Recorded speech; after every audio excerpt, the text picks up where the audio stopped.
Hello, my name is Geneva Ann Barry, and I will be presenting Home from the Hill. I'd like to mention the history of this film, the actors that are involved, as well as some of the cinematography and the different perspectives that critics had on this movie. So I really hope you enjoy it. Thank you. Please bear with me as I do have a cold.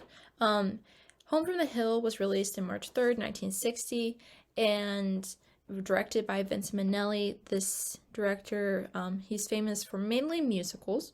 He did a movie like Gigi from 1958. It was a romantic musical that had Thank Heavens for Little Girls, that song in it, which is quite famous.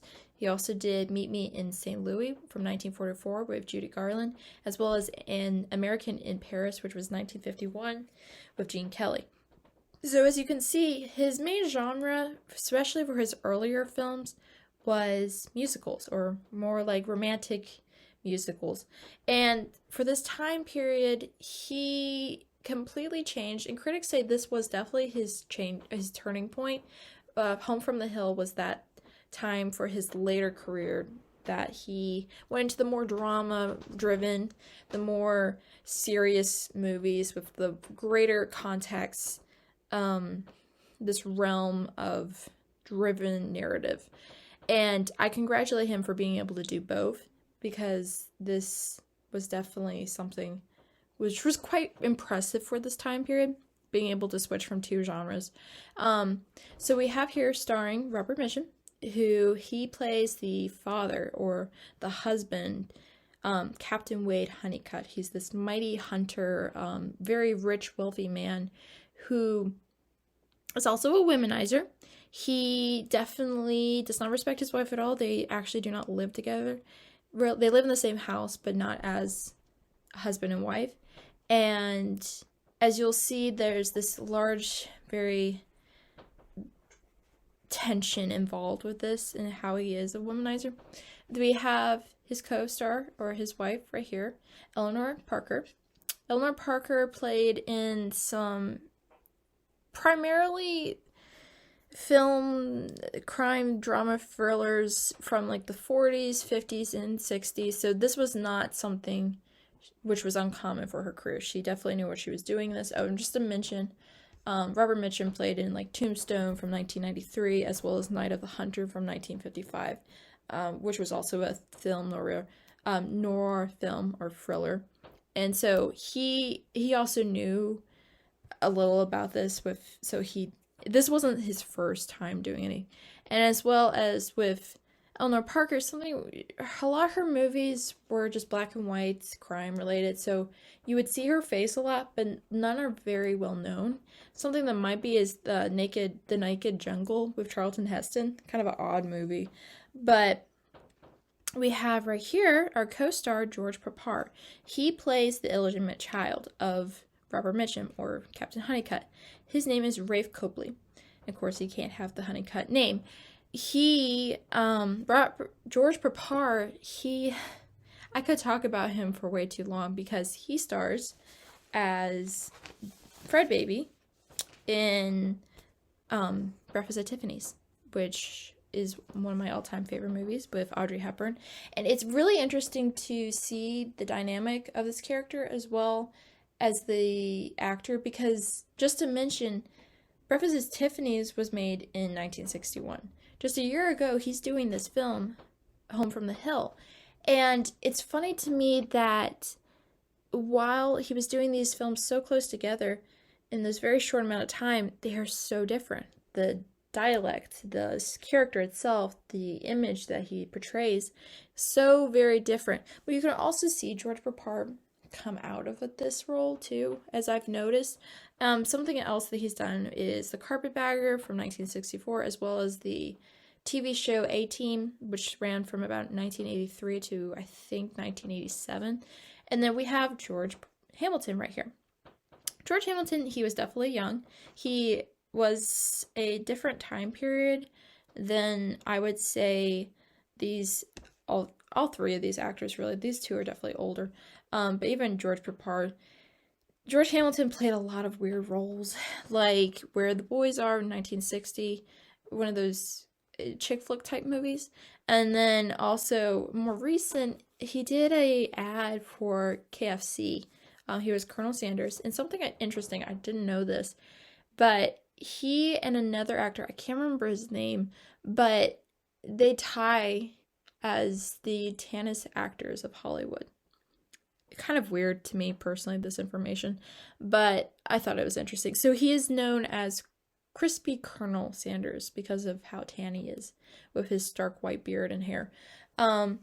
He is as in this movie, he plays the son, Farron Honeycutt, of Eleanor Parker and Robert Mitchum.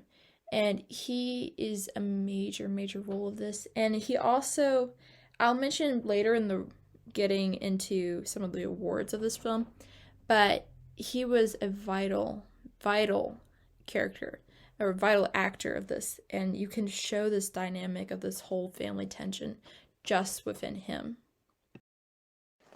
A little history about this movie. It was originally based as a novel. This novel was written by William Humphrey.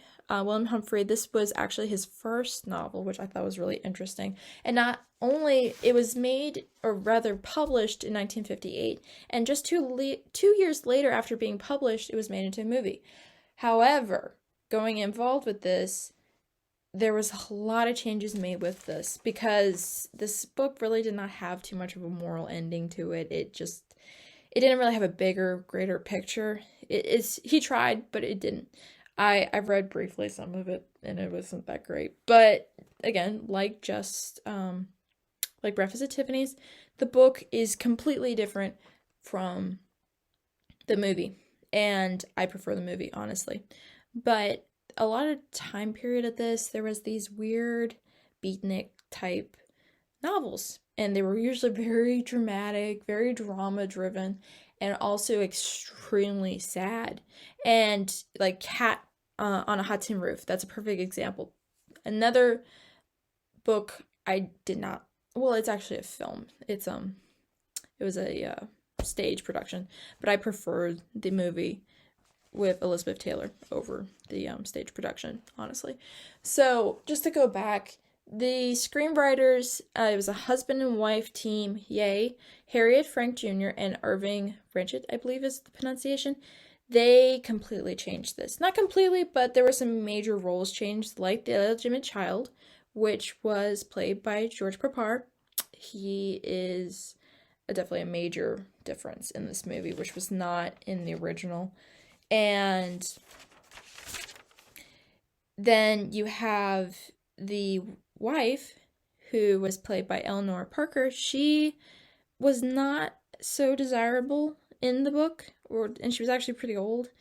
So they changed their character. Although she's desirable, she's also very bitter. And then they also changed a lot of the southern speech in this. So they wanted it based in a old town, Texas. That's where it was based. It was based in a little old town in Texas. And it'll go along with this, I promise. The intended actors were actually Clark Gable and Bette Davis, which I thought was pretty interesting, but they ended up getting the roles, which I prefer, honestly, especially with, so like Clark Gable and Bette Davis were supposed to get Captain Honeycutt and then Hannah Honeycutt's roles, just for a little reference. This is a major, major part of this movie. So you got the cinematography. And involved in this, we have Milton R. Krasner. And he was pretty good, I would say, for his time of cinematography. I will say some of the editing, and I will mention this later, it's a little off. I will say that. I won't be mean. But there are some places where you're like, oh, that was cut off for sure. But again, let's not go into too many details about this. But the composition, for example, the Home from the Hill is arrangement of visual effects within the frame. It's a crucial and compelling, or it's conveying the relationship and the power dynamics of the characters, which I thought was very, very important for this film. And for example, in the scenes depicting conflicts between the actors, Vincent Minnelli did a wonderful job with this, and the cinematographers, they also may have used framing to emphasize some of this tension between the family members, between these characters. Lighting was definitely used a lot. If you see the house in this movie, a lot of it is dark. It's very big, it's very light, it's ornate, but also there's this feel of a shadow over you when you're in this movie. It also, these lights contrast the dynamic and also add to the drama of the film. And then for the color, this is Technicolor, but I would also like to emphasize, and I will go into detail more, there's this major room, which is this man cave of Captain Honeycutt. It's red, it's demanding, it's very authoritarian, and you'll see that in this film, as well as like the power and the wealth he has. And again, like I mentioned before, there is this damp feel of the house, especially with Farron Honeycutt, which is the son's room. It's, especially when you first introduce it, it's very dark, it's very cold, it's lifeless. And so it was great that they were able to pick this. Let's see, movement. A movement was done. A lot of movement from the cameras itself was taking place, the tracking the shots, especially a lot of hunting scenes were taking place in this, and they were running all the time and dashing through. And this is where I was talking about some of the editing. It cuts a little bit. Maybe not something that everybody would notice. I just noticed, just because I was so focused on these types of factors which are involved with film. The depth of the field. This, it was used really creatively to draw the viewer's attention to specific subjects or to create a sense of relationships with the characters. A lot of the background can be blurring, especially with the focus of their emotions, and you'll notice this especially with all the tension that is involved with the characters. And then the aspect of radio, that's a lot of that was framing work too. It was very creative what they used. There's a lot of standard radio for the time period, so I really don't have too much details on that. Some of the other elements of this film, as I mentioned, the editing, it's great editing for the time. There were just a few little glitches where like shots didn't fit together as well, but overall, again, the editing was amazing. The acting, these characters, how they were able to really be in, or the actors were really able to be the characters. This drama that was involved, the passion that was really just emotionally layered roles that these actors were having to do. And so many of these were really hard scenes to do. And again, I'm trying not to spoil the movie for you, but you just have to go into detail with it to even understand or comprehend what I'm trying to say. The sound was really good as well. Like in Jaws, you have the dun dun dun dun. You knew when something bad was going to happen, and it was vital to understand and also see this, which I thought was very interesting. The orchestra that was produced was wonderful for this movie, and I think was perfect. Awards that was given for this film, it was nominated for a lot, but really the only one it was ever given was by Best Supporting Actor, which was given to George Hamilton, and it was nominated for that Academy Award. I don't actually think they got it, sadly. It was also given, Vincent Minnelli was also nominated for the Golden Lion in Venice Film Festival, but once again, I don't really think they were able to achieve that, sadly.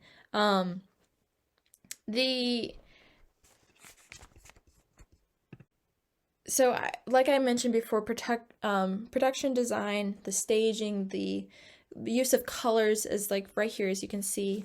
This is the den, as I was mentioning before, these dark, bold colors, this red, and you can see here is Captain Honeycutt with his dogs, his hunting gear, all this, and this is his son right here, Farron. And it just shows he's the master of the house. These colors, the staging that was done, this was standard 1960s, like the colors you can see in this little cafe here. And you have George Papar here. And it really showed the time period of this movie, but as well as showed the different factors of the characters. It was really impressive how the staging was done, that it told a lot of the story even without having to be said, which I thought was very interesting. So for how it was, I guess, recepted, it really, it overly all, it did get positive feedback, positive reviews, but there was one from New York Times critic Bosley Crowther wrote that the film lacked focus and that the whole thing is aimless, tedious, and is conspicuously doubtful taste. And under Vincent Minnelli's direction, it is garbagely overplayed. This is from Wikipedia. So I just want to point out that this movie did not do very well. As you can probably tell, there is, for sure, you can see the ratings, the amount of money that it was brought in for box office. It is, however, accepted as a vital part of film history. Vincent Minnelli definitely goes into greater detail, a larger context of like the film history. It goes into a realm of family drama, this character-driven narrative that I've already mentioned before. It's not really common, this complex family dynamic, the secrets that are involved. It really was not overly addressed. So he is definitely making history involved with this. But again, most of the views on this are good. It was accepted as a good movie. There is a lot of interesting history involved. I'd like to just show this picture. This is actually Vincent Minnelli. So we have right here the director, and he's right next to a co-star, George Hamilton, who plays Farron, the son. And I believe they're outside of a theater here. I thought it was a really cool image that I found. And all images are from Google. I would just like to point out that I think this movie should be presented or should be accepted as a worthy film for film appreciation, a film appreciation course, because that Vincent Minnelli, not only this shows his change of different characters, the different dynamic, the different a lot of cinematography is used similar to a lot of other films, but also it does go into more detail with some of the related subjects or factors involved. But like I said, this is a major turning point for Vincent Minnelli. This is the drama. This is also a film that presents this family dynamic that really was not presented for this time period. A lot of it was either the family was great, the family was happy, or the family was horrible, there was no good in them. Where with this is, there's this moral tension, there's this moral, bigger picture that is presented, and you see this pull of good and evil and good and bad, and you can tell that these characters have good in them, but then all this horrible grudges and this horrible lies and everything that has happened, these actions, these horrible actions, cause this family to be the way they are. They'd be a happy family, and in the movie there's one scene where there's this big like a garden party, basically this cookout, and everybody's happy. The family, even the husband and wife, Robert Mitchum and Eleanor Parker, they have this moment of realization, well, at least Robert Mitchum does, where he's like, I love you. I do. I still love you. This is why I married you. And then she's still very cold. She's very heartless. She's still very bitter, as I've mentioned before. Very desirable, but yet bitter. But it really, I feel, is a good movie to be presented. There's so many different factors that people will see, so much more tension that is involved, and the way the story ends, it really leaves you hanging. But not really hanging, but it also just gives you this sigh and you're thinking, what greater meaning is there? What is this? And I really hope you're able to see this in the cinematography as well as the different factors that I have mentioned in this film, as well as the actors who presented so very well these different characters. So again, I really hope you enjoyed this and appreciate how important I feel this film is. I really hope that you enjoy this film. I hope I was able to explain this well and just show a bigger picture. And I really, again, hope you enjoyed it. Thank you so much for listening.